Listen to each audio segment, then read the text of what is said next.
And I read this verse and I was like, has anybody else ever read this verse? How is nobody talking about this? This is crazy.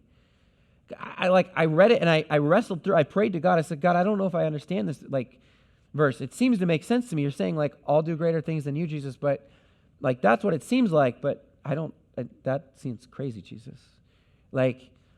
Does your life look like greater things than what Jesus did?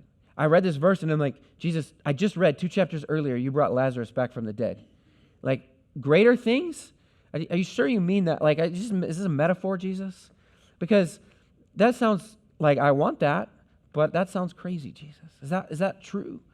And I read this verse, and ever since I read it, I can't get it out of my head. Come back to this verse, and I wrestled through this verse, and I wrestle. I'm like, do I believe the words of Jesus? Do you believe the words of Jesus that he spoke right here? That you will do greater things than I did in this world? Because when I look at my life, and maybe you look at your life and you're like, does my life look like greater things than the work of Jesus?